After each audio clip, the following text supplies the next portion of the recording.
Light waves, that's what it works through. It's been discovered now, and in fact, just during the last few weeks, it's been discovered that even the particles that we're looking at, which are these monatomic gold clusters, when you get down to their atoms, even the atoms now aren't solid.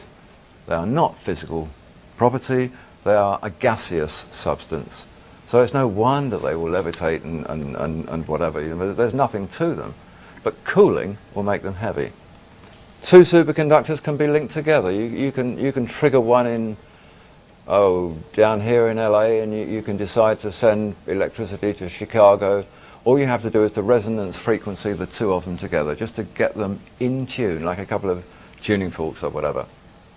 And you turn it off and you can go away for 100 years and come back and it'll still be flowing until you decide to turn off that triggering mechanism. So Hudson got very, very, very excited about all this, and he went along to the Institute for Advanced Studies in Austin, and he met with the director there, a fellow called Hal Puthoff, who many of you might know or know of. And Hal Puthoff is famous for his studies of zero-point gravity and vacuum energy, that sort of thing. What Puthoff had established, he'd been working on gravity calculations by the Russian physicist Andrei Sakharov from the 60s, and he'd been working out the mathematics for this, and he'd worked out that matter was capable of resonating in different dimensions that weren't ours. But what he calculated mathematically from Sakharov's work was that the moment it begins to do that, at that moment, the moment you know it's on the change, just hooking into the beginnings of another dimension, it will automatically lose 4/9 of its weight. And Hudson went along, he said, look, this is really interesting because 44% mine's losing, and that's the same, it's the same figure, 4/9. And so they agreed, well, yeah, I mean, it's because this stuff is beginning to resonate in another dimension. That's what's happening to it. It should disappear totally, he was told, if it carries on, and he said, it does. Disappears totally. We don't know where it goes, it just disappears. So they decided to test this. And they said that, look, the way to do it is this. If you have a little pile of powder in a pan and it becomes invisible, that means it's still there, but you can't see it. So if you've got a spatula and messed it up in the pan, it would come back, when it comes back, in a mess. But we suspect that yours won't. We suspect it will come back in the same shape that it disappeared in. And that's exactly what happened. It didn't come back in a mess. It came back looking exactly like it had disappeared, in that same perfect shape. There you are, they said. It's not invisible. It has simply moved out of our space-time, and it's now been brought back into it. Well, from that moment in time, and around that moment in time, scientists all over the world were talking about these hyperdimensions. Britain's Stephen Hawking, the famous Cambridge professor, Sir Martin Rees, our astrologer royal over there. It took a lot of people by surprise, really. They were saying that there are realms that exist around us and within our environment that we know nothing about. They called them hypersystems. They didn't know how to explain them, and they were coming up with drawings of this sort, trying to explain these sort of parallel situations, but it didn't really work. Such pictures didn't prove anything. It was demonstrated that the concept of another dimension was demonstrated by Cubist art, of all things. Cubist art was based on a principle of showing the dimensions that we can't see. And they had this wonderful thing which they called the Great Prismosaurus.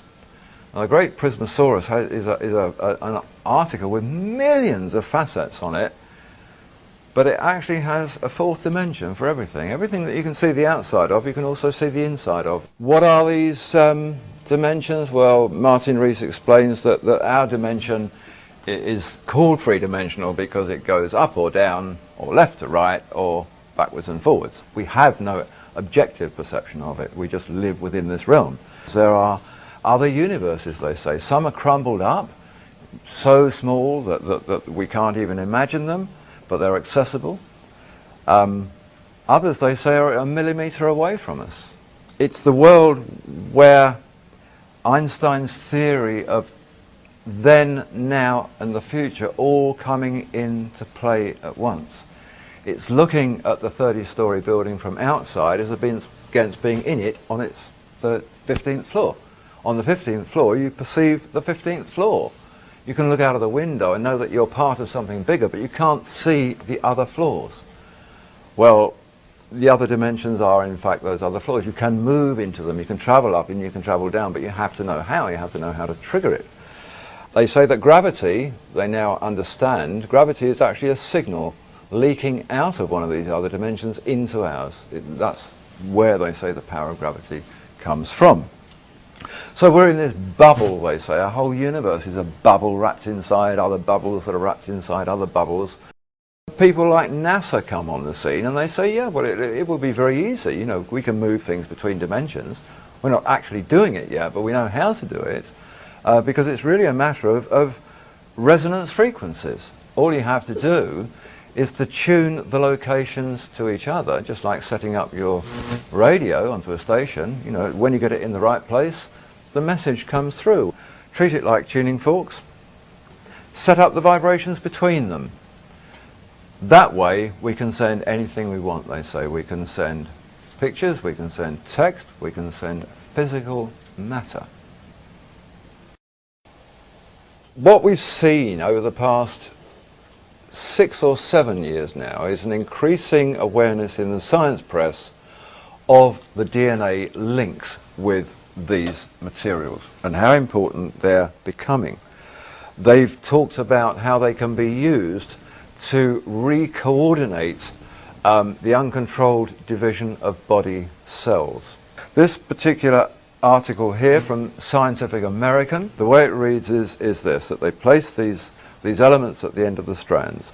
The researchers examined the electrical properties of short lengths of double helix DNA in which there was a ruthenium atom at each end of one of the strands.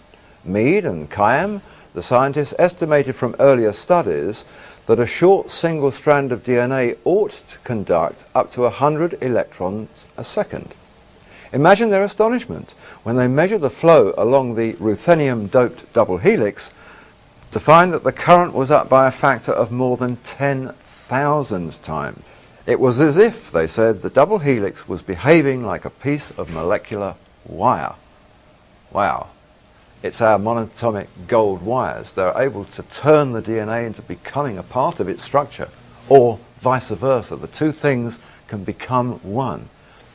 By this means that they build up an integrated circuit of light within the body, and they have the ability to perform cell correction. DNA has memory. What does the memory do? It tells the DNA what it should look like. It tells the cell structure what it should be. What is cancer then? Cancer is malformed or deformed cellular structure. That's all it is. It might be horrific, but it's basically very simple. It's DNA in a muddle. How do you correct it? You make it 10,000 times more intelligent, and the DNA says to itself, I shouldn't be like this. I'm supposed to be like this. And it changes. It will reconfigure itself correctly in accordance with the way it should be. This is cancer treatment that involves no surgery.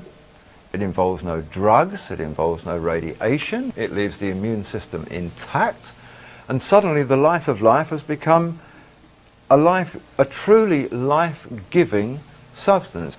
None of it is about being anti-cancer. This is the interesting thing. And AIDS and all of these types of disease, it's not anti-anything, it's pro-life. And the thing that has amazed doctors is that you can actually cure cancers by thinking about preserving life. Everything that they've done up to date has been the opposite. It's about killing cancer. And in doing that, you're destroying DNA, you're destroying body tissue, you're destroying cellular structure, you're affecting their immune system. Because the rule was that nobody said you had to have a good quality of life after the cancer had been killed. What they had to do was to kill the cancer. Well, the best cancer cure on that basis is a bullet through the head. That's killed the cancer. Well, now what they're looking at is the potential for not killing the cancer, but for giving the body back the life resonances that it should have had. And now scientists are saying, yeah, the light body, all of this stuff connects together within us in light waves. We now know how to begin to manipulate those light waves.